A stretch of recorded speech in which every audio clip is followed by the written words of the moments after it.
El Renacimiento, llamado de esta forma a un extenso movimiento cultural y artístico que abarcó aproximadamente del año 1450 al 1600.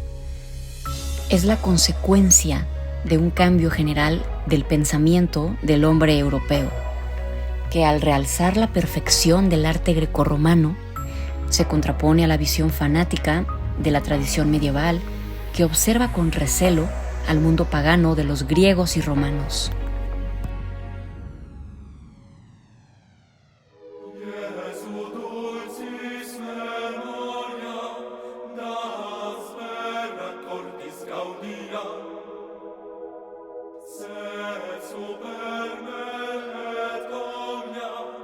La religiosidad de la Edad Media fue desplazada por el humanismo del Renacimiento y la música reflejó cada vez más y más los estados de ánimo del hombre en oposición del carácter rígido y religioso de la música medieval.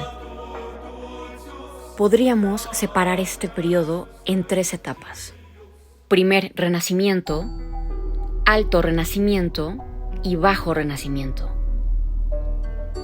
Este comprende la primera mitad del siglo XV. Durante este periodo será muy habitual la técnica compositiva denominada contrapunto imitativo, que se fundamenta en exponer un tema o motivo frecuente entre las distintas voces. Alto Renacimiento comprende la segunda mitad del siglo XV y la primera del siglo XVI.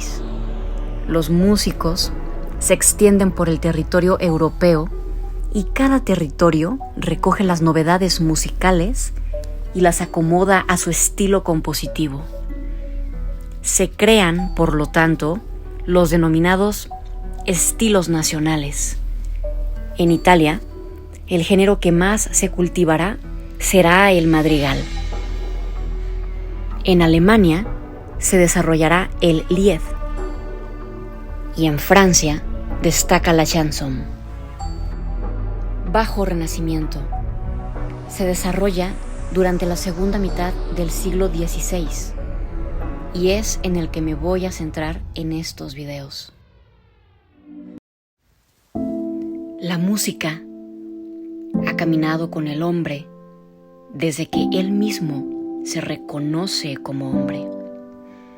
Esta representación del intelecto humano ha figurado protagonismo en las 4 edades de la historia.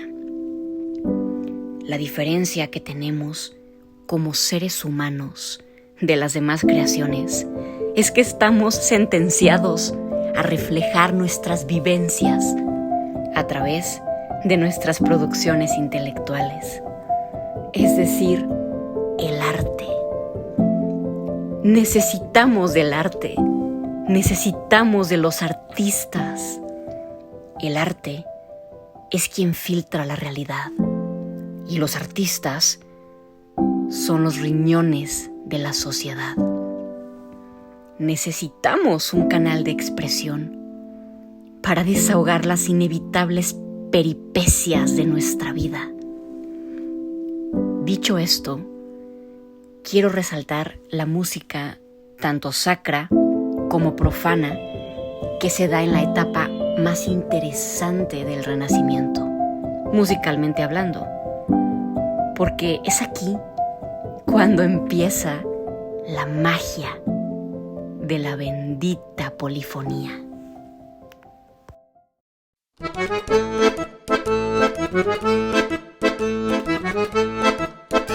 Estamos comenzando el siglo XVI. Italia se transforma en el país más trascendental musicalmente hablando. Las innovaciones más interesantes vendrán dentro de la música profana.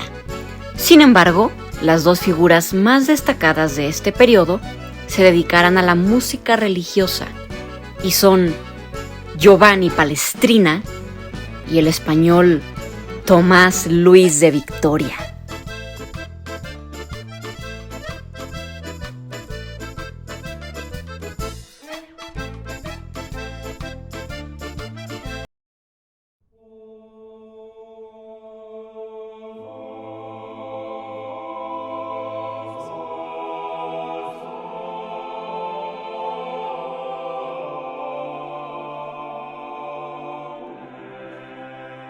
La polifonía tomó fuerza durante este periodo y finalmente fue aceptada en el ámbito religioso, de la misma manera que en la música profana. En la música, la palabra forma hace relación a la estructura y organización de las partes de una obra.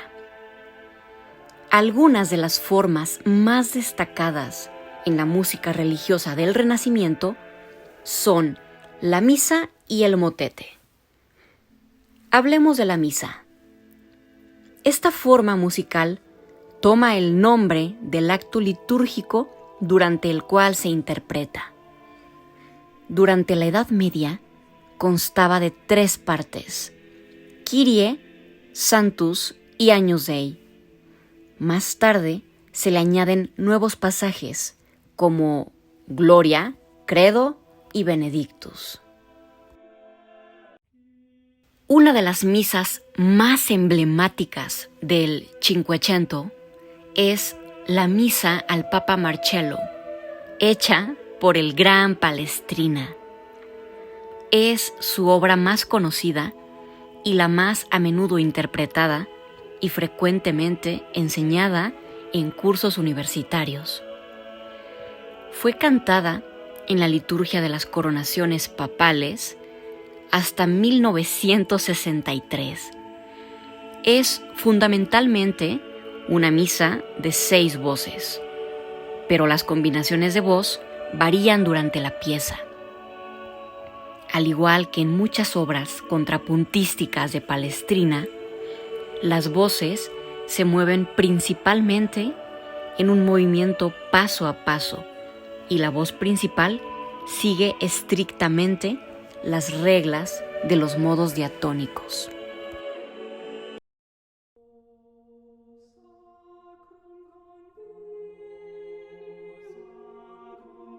Hablemos de el motete. Se trata de una pieza musical cantada que se fundamenta en citas bíblicas, tales como los salmos, evangelios y epístolas. Se trata de una forma muy arcaica de lo que nos da muestra el hecho de que la parte instrumental se acomode al texto, como sucede con el canto gregoriano.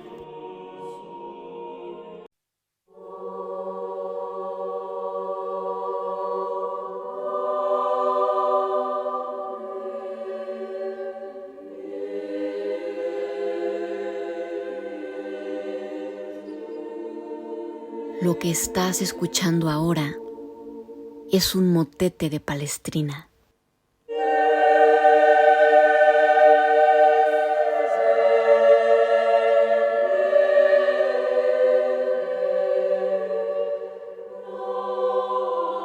Quiero aprovechar para hablar un poco sobre Palestrina. Nació el 3 de febrero de 1525 en Palestrina, que es un municipio italiano. Fue un compositor italiano renacentista de música sacra y el representante más conocido de la escuela romana de composición musical del siglo XVI. Tuvo una influencia duradera en el desarrollo de la música eclesiástica y secular en Europa, especialmente en el desarrollo del contrapunto, y su obra se considera la culminación de la polifonía renacentista. Su producción musical está formada casi en su totalidad por piezas polifónicas y de carácter sacro, destinadas a acompañar a la liturgia católica. La excepción es cierto número de madrigales profanos. Su repertorio de composiciones abarca 105 misas. Entre las más notables está la misa del Papa Marcello.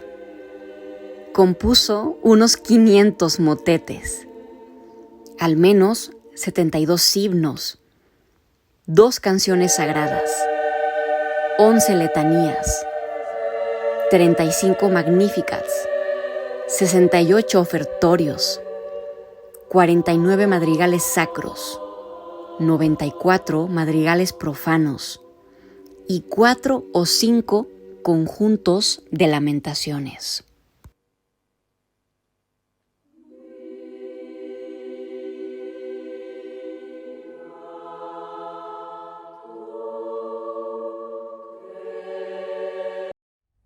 Algunas de las formas más destacadas de la música profana del Renacimiento son el canon y el madrigal. Hablemos del canon. Tiene su origen en Inglaterra del siglo XIII y consiste en una pieza musical para varias voces que se persigue circularmente en su entrada. En su origen se le denomina rota o rondelus, lo que significa rueda. Consta de una sola melodía que se repite constantemente, siguiendo esa rueda a que se hacía alusión. Hablemos de el madrigal. Es la forma más importante de la música del Renacimiento en su vertiente profana. Está ligada al gran movimiento literario del momento y más concretamente a su aspecto literario más lírico. No se puede entender dicha forma profana sin tener en cuenta la corriente poética de Petrarca y las novelas pastoriles que en principio en Italia y posteriormente en otros lugares producen un gran número de obras. En el Renacimiento, el hombre es el centro del universo y el madrigal es la forma más óptima para contarlo. Al igual que en literatura, lo harán el soneto y la novela.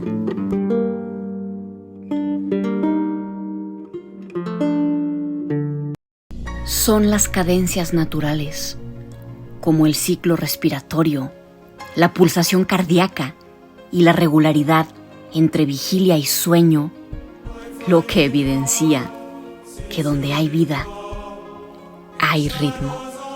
Donde hay vida, hay música. Considero que todas las producciones humanas se relacionan entre sí, y más si son producciones abstractas, pues es el pensamiento del hombre quien dirige todo lo que el intelecto humano logra, en el ámbito del conocimiento que sea. Dicho esto, no está tan descabellado pensar que existe relación entre las manifestaciones filosóficas y musicales del hombre.